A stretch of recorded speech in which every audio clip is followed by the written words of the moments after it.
Una disminución del 6% respecto a la cifra de 2022 en los homicidios fue lo que demostró el nuevo informe de víctimas de homicidios consumados que fue presentado en el día de ayer. Datos que, de acuerdo al Ejecutivo, demuestran un quiebre en la tendencia al alza que se había registrado en la muestra anterior.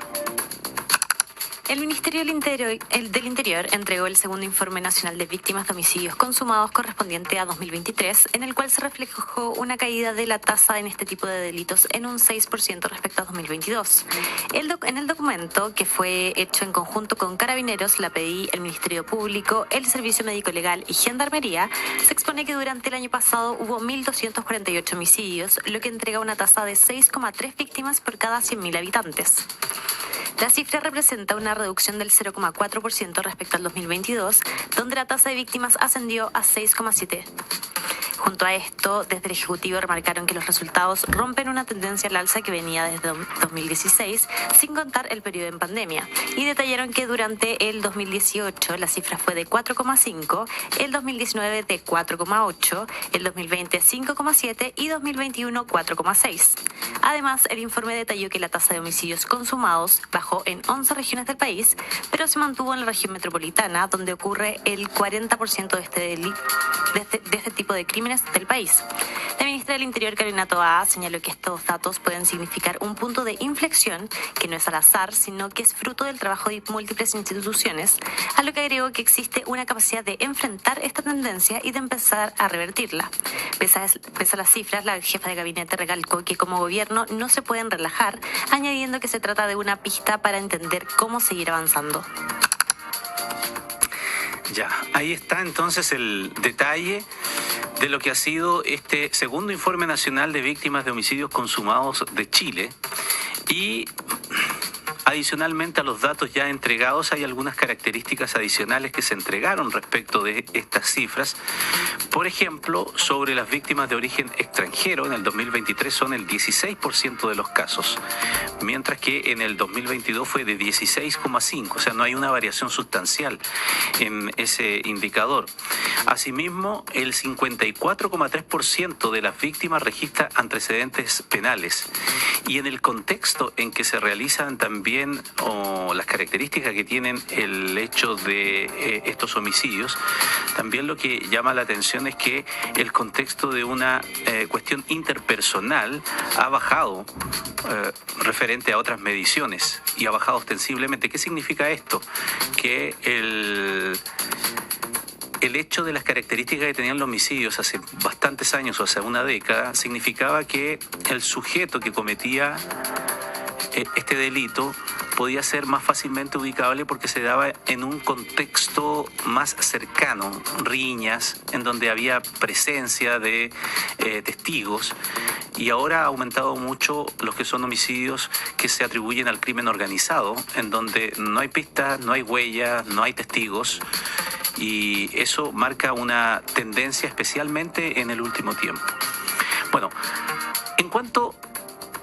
en enero, cuando se conocieron las cifras del primer semestre del 2023, que fue una especie de adelanto de este informe anual, también en todo caso se dio cuenta de ciertas características de las personas que se veían involucradas en este tipo de hechos.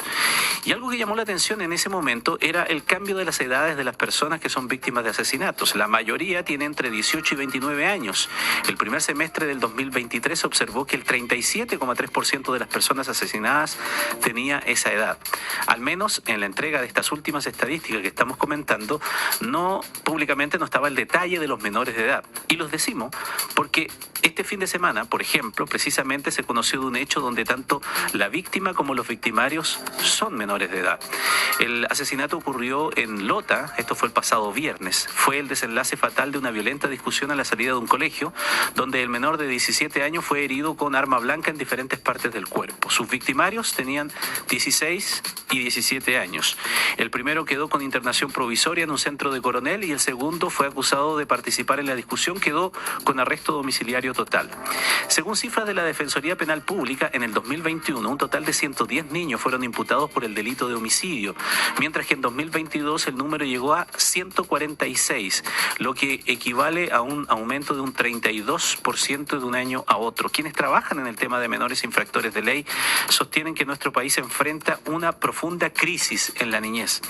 Los últimos reportes hablan de 218 niños y niñas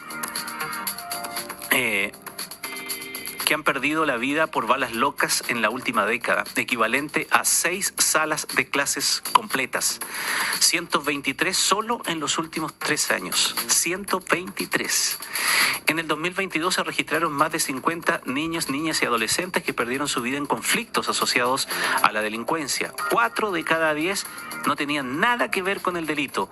Víctimas aleatorias que lamentablemente se encontraban en la trayectoria de lo que comúnmente se le llama una bala loca, en medio tal vez de una disputa territorial de bandas criminales. Datos de la Subsecretaría de Prevención del Delito indicaban que solo durante el primer semestre del 2023 se registraron 34 muertes de menores de 18 años.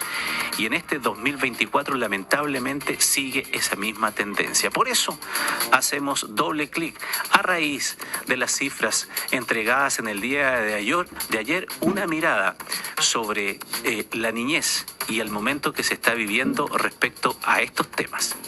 En Tele 13 Radio hacemos un doble clic. Conduce Ramón Ulloa. Marcelo Sánchez es gerente general de la Fundación San Carlos de Maipo, una organización que hace muchísimos años trabaja con el tema de la niñez y que tienen una visión bastante completa del panorama que se está viviendo en nuestro país en su globalidad de lo que dice relación con la protección de la niñez. Marcelo, bienvenido.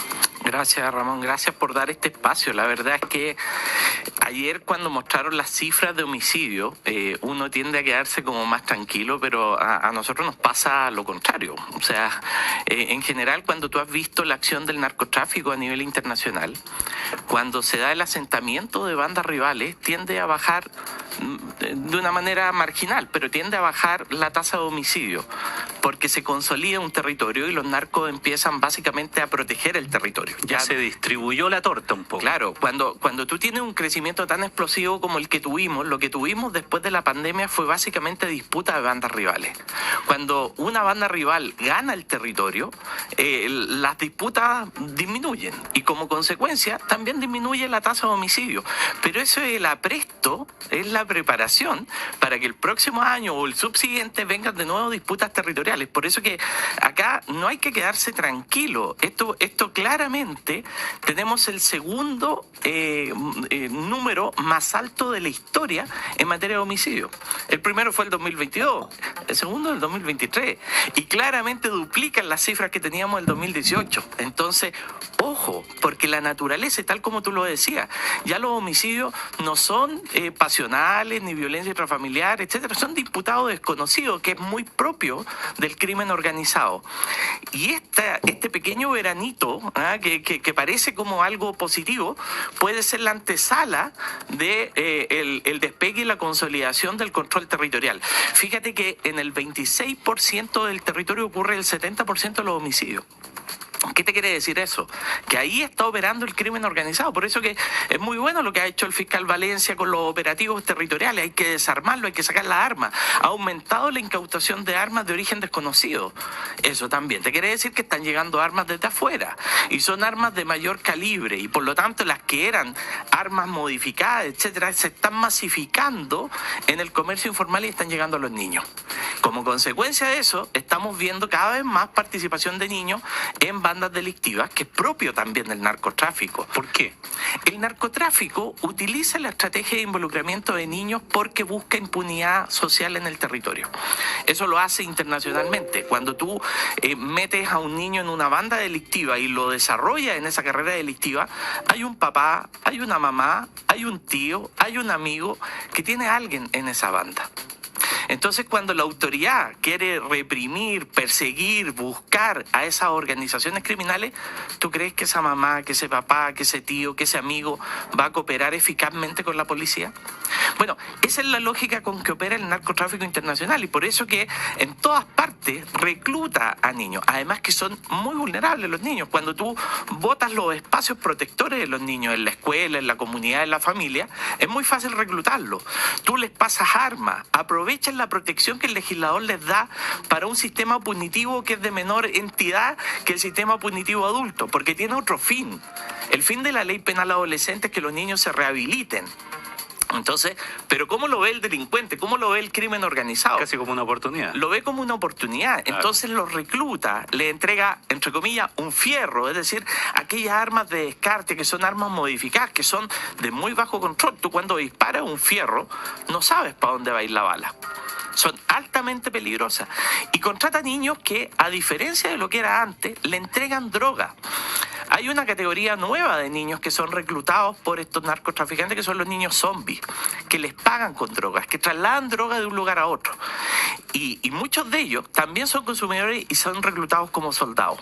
Cuando son reclutados como soldados son los más agresivos, son los que reducen a la víctima en el menor tiempo posible y que finalmente no obedecen a la racionalidad. O sea, la víctima puede estar entregando todo, no poner resistencia, y esta persona en su estado alterado, producto del consumo de drogas, generalmente de ketamina, de tusi, que ha entrado muy fuerte dentro de los jóvenes, precisamente actúa con la mayor impunidad, con la mayor violencia, porque aprovecha la protección legal por un lado, pero además aprovecha la impunidad social, que significa estar en un territorio operando donde tus parientes no van a estar cooperando, las familias se sienten amedrentadas. Hoy día, en un incidente en la zona surponiente de Santiago, ningún vecino quería conversar ni con el periodista que él trataba de hacer la nota, y básicamente, obviamente, tiene que ver con temor, pero la única persona que se acerca le dice: yo no puedo sacar los niños. Yo no puedo sacar los niños. Fueron las dos únicas frases que dijo, que da cuenta de lo que significa para ellos. O sea, hoy día en que finalmente por el temor a una bala loca, yo no puedo sacar los niños. ¿Dónde socializan esos niños? ¿Dónde van? Cuando van al colegio, si está la droga instalada, si están las bandas delictivas esperándolos afuera. ¿Cómo va aumentando la deserción escolar y que se transforma en exclusión educativa? Ahí quería llegar, porque ¿cuánto ha incidido desde el trabajo que ustedes realizan todos los días el hecho de que la deserción escolar, que se profundizó luego de la pandemia, ¿no es verdad? Y que ha costado muchísimo volver a aquellos menores que estaban estudiando y que después de la pandemia no volvieron al colegio. ¿Cómo alimenta este círculo? Muchísimo. O sea, en primer lugar, hoy día el segundo factor de importancia para los apoderados en un colegio es la seguridad. O sea, ya se posicionó en el segundo factor. O sea, va a ser terrible cuando sea el primer factor y no la calidad de educación, ni la sociabilidad de los niños, ni el marco normativo de los niños. No, es la seguridad. En segundo lugar, precisamente, y cuando tú ves entornos muy vulnerables, no tienes escolaridad completa. O sea, muchas veces tienes una escuela que es básica, que llega hasta octavo básico y que después, bueno, tienes que trasladarte de lugar. Y muchas veces fuera del barrio, a otros barrios. Bueno, es precisamente el momento en donde se da la mayor deserción escolar, abandono educativo y finalmente son excluidos del colegio. En esa transición, no se provoca. En esa transitoria, en esa interrumpe. transición. Pero también lo que vimos después de la pandemia fundamentalmente es que en los segmentos más vulnerables, pero precisamente en las edades más pequeñas, es decir, de 0 a 5, de 0 a 6 años, es decir, nivel preescolar, NT1, NT2, párvulo, etcétera, hubo un repliegue importante, pero también en el primer ciclo básico. ¿Y eso qué quiere decir? Quiere decir que esos padres, que esas familias están tomando otras consideraciones para no enviar a los niños al colegio. Entonces, por un lado, amedrenta, por otro lado, genera problemas de inseguridad, por otro lado, hace que los niños empiecen a faltar al colegio, pero también hay otra acción que hace el narcotráfico y el crimen organizado y la delincuencia común hoy día, que está muy relacionada con ello, es que hacen llegar la droga. Cuando fue la pandemia, se potenciaron las drogas sintéticas de bajo costo y alto poder adictivo, como la tusi, que es básicamente ketamina. Ha entrado muy fuerte? Ha entrado muy fuerte, ha entrado en las salas de clase, está llegando, se distribuye a través de los alumnos, se distribuye por las aplicaciones, se democratiza el consumo de la droga, se distribuye. Por eso que te digo, esto hoy día lo estamos viendo concentrado donde está el crimen organizado, ese 26% del territorio, pero si no hacemos nada por parar esto, si no hacemos nada con los niños, porque los niños son los consumidores futuros, y eso es donde está entrando precisamente con este tipo de droga, vamos a tener claramente una democratización del narcotráfico en todo el territorio. Con la experiencia que tienen ustedes, Marcelo, estamos hablando con Marcelo Sánchez, gerente general de la Fundación San Carlos de Maipo, una organización que lleva muchísimos años trabajando en este tema.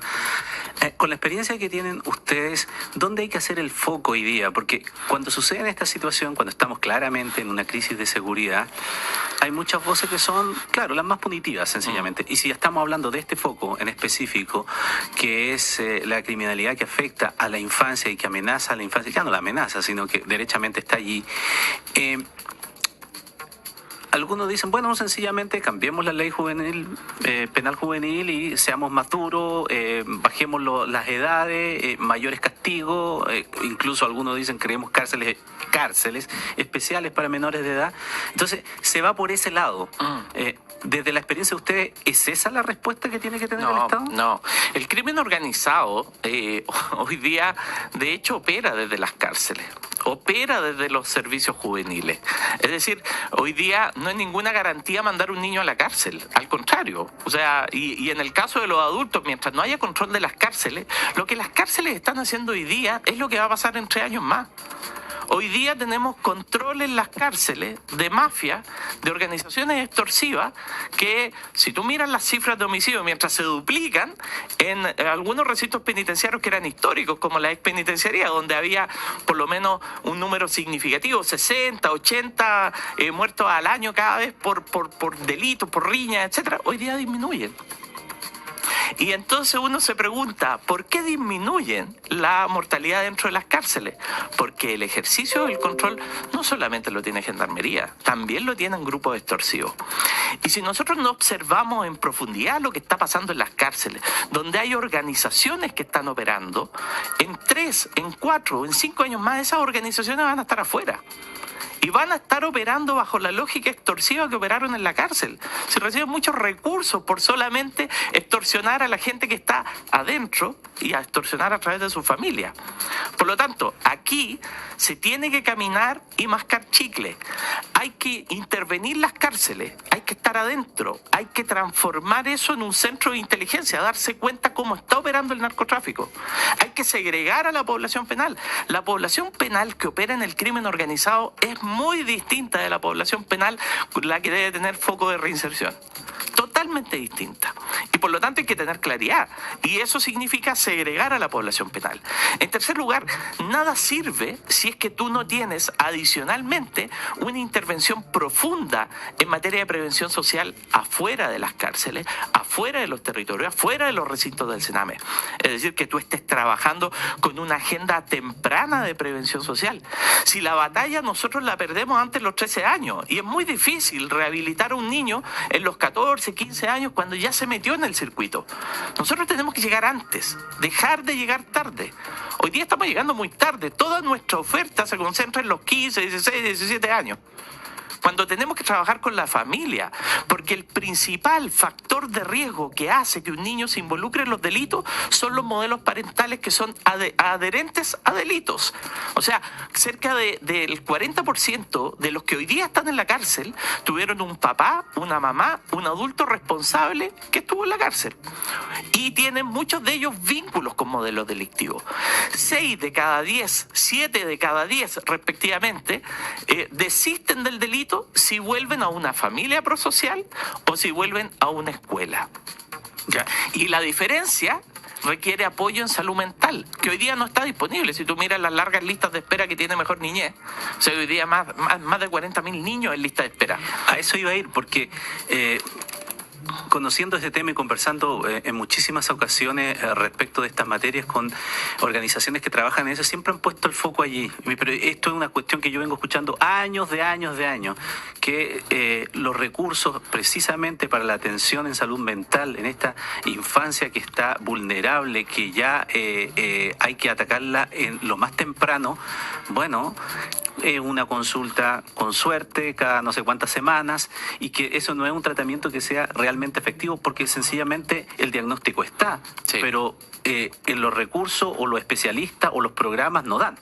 Bueno, es lo que pasa. Nosotros hoy día, si uno hace un análisis, por ejemplo, en materia de salud mental para los niños, tenemos más de 15.000 niños en lista de espera. 15.000. 15.000.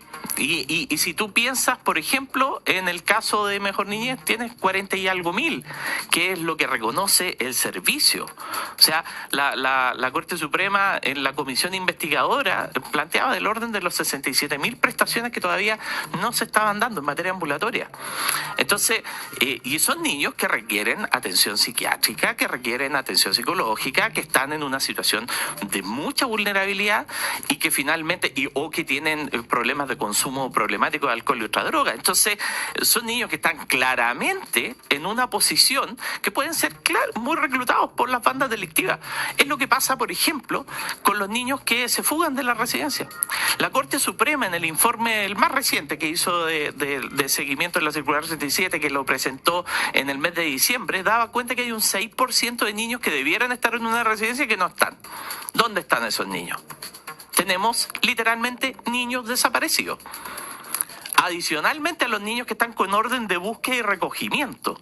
Que es otra categoría. Que es otra categoría. O sea, estos niños desaparecieron. Y adicionalmente a los niños que han sido egresos administrativos del sistema. Por lo tanto, te encuentras con una cantidad de niños que está a merced de proxenetas para la explotación sexual, o que está a merced de bandas delictivas del narcotráfico para ser contratistas del narcotráfico, meterse en unas bandas delictivas. ¿Qué estamos haciendo por ello? Cuando tú miras las cifras de calle, la semana pasada se dieron las cifras de calle, que se duplicaron. Se duplicó la cantidad de gente en calle. ¿Viste alguna cifra relativa a los niños? No. ¿Viste a alguien que dijera, oye, pero si entre el 2018 y el 2020 subieron los niños que venían de calle en casi un 40% en Mejor Niñez? O sea, hoy día Mejor Niñez, pero en esa época todavía Sename. Entonces, y tienes los niños desaparecidos y tienes los niños que venían de calle en el sistema de reinserción. O sea, tenemos a lo menos, solamente en esos 3 focos sobre 1.000 niños que estaban en situación de calle. Entonces, ¿cuántos niños hay en situación de calle hoy día? ¿Cuántos de ellos se van a involucrar con un proxeneta si son niñas? ¿Cuántos de ellos se van a involucrar con un narco para ser soldado o ser guardaespaldas o que les pasen un fierro? Hoy día, si tú vas a una cola de una feria en el surponiente de Santiago, te puedes encontrar un arma modificada por menos de 50.000 pesos.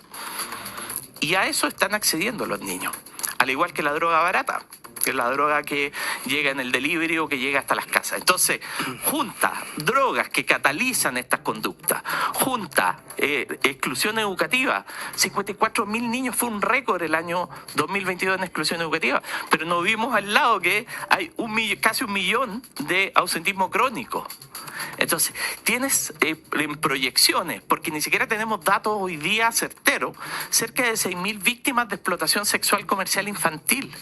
Las cifras de denuncias por explotación sexual infantil crecieron 2,6 veces. ¿Te das cuenta de lo que eso significa? Esas son niñas, ¿cachai?, que requieren una atención de trauma complejo que no está disponible. Piensa que los cupos de Mejor Niñez son los mismos que habían hace 10 años atrás, 1.200, 1.300 cupos en 17 programas. Eso es una reflexión que se me da tiempo es parte de dos cuestiones hace mucho tiempo hablando con el más sobre la mesa el día de hoy, amablemente. Y en ese sentido, las transformaciones se han hecho de fundamentales en el examen, a la niñez, para la suma. ¿Hemos avanzado o muy poco? ¿Cuál es la Aquí no, como hay evidente, si queríamos hacer el colegio, he pasado creído con los que le digo, pero no me voy a quedar fuera. Si me da por persona de la evaluación si tú un estudio que la dices, bueno, un programa que tenga 6 finales. Tras año tras año, los mismos programas. Hoy día se hace una promesa respecto de lo que va a ser el servicio de reinserción, que va a trabajar con programas por evidencia. Bueno, ¿estamos trayendo esos programas? ¿Dónde está la evidencia? Los programas internacionales, nosotros llevamos años trayendo programas basados en la evidencia, desde afuera, con a lo menos 2 estudios autorizados con grupo control, con pauta de fidelidad en la implementación, con capacidad para implementar, con recursos para hacerlo. Es un proceso largo, dura 3, 4 años. ¿Vamos a estar esperando 4 años para que esté una oferta de calidad que realmente funcione, que cambie trayectoria? ¿Por qué el Estado no paga solo por aquello que funciona y tiene que pagar todo lo que no funciona? ¿Cuánto dinero gasta el Estado en programas que no funcionan? ¿Por qué está esa captura que impide que cambiemos por programas que sí funcionan? Hay a lo menos 10 programas que se podrían implementar en Chile que ya están disponibles, pero que lo tenemos organizaciones privadas que hemos hecho un esfuerzo importante por traerlos, etcétera, etcétera, pero que no son disponibles en la oferta pública. Y finalmente nos quedamos con lo mismo de siempre, con la capacidad y la inercia instalada. Ese es el cambio que hay que hacer. Hay que cambiar la calidad de la oferta por una oferta oportuna, que llegue a tiempo, que sea local, una oferta de prevención, que llegue antes y deje de llegar tarde cuando ya tenemos que pagar las cifras de victimización. Yo veo con horror, de verdad, cómo ha aumentado desde el 2018 hasta el 2023, que es la medición que están presentando, más de un 20% la victimización de niños. Adicionale que es la base cada vez más alta, entonces en términos absolutos pasamos a 54 niños el año 2022, 38 en el primer semestre del 2023, no sabemos cuánto va a ser al final del año del 2023, pero yo anticipo que va a ser más de 70, y finalmente tenemos una trayectoria creciente durante los primeros meses de este año. ¿Cómo lo paramos? O sea, tenemos que volver a blindar los espacios de la familia, de la escuela, de la comunidad. Tenemos que volver a retomar el control del orden público. Tenemos que ser duros con el crimen organizado. Aquí no hay dobles interpretaciones y hay que intervenir las cárceles, hay que segregar las cárceles, hay que desarrollar un control territorial efectivo para que además, gracias a ese control territorial que tengamos, sea efectivo también el trabajo que podamos hacer en prevención social. Marcelo Sánchez, gerente general de la Fundación San Carlos de Maipo, ha conversado con nosotros en el día de hoy. Queríamos hablar de la niñez a raíz, hacer el sentido que tiene este programa, ¿no? Un doble clic, un foco más específico a partir de las cifras que se entregaron en el día de ayer, pero no solamente quedarse en los números, sino ir más a lo concreto con quienes saben y trabajan todos los días en esta materia. Por eso te agradecemos tu presencia. Muchas gracias, Ramón. Muchas gracias a todos.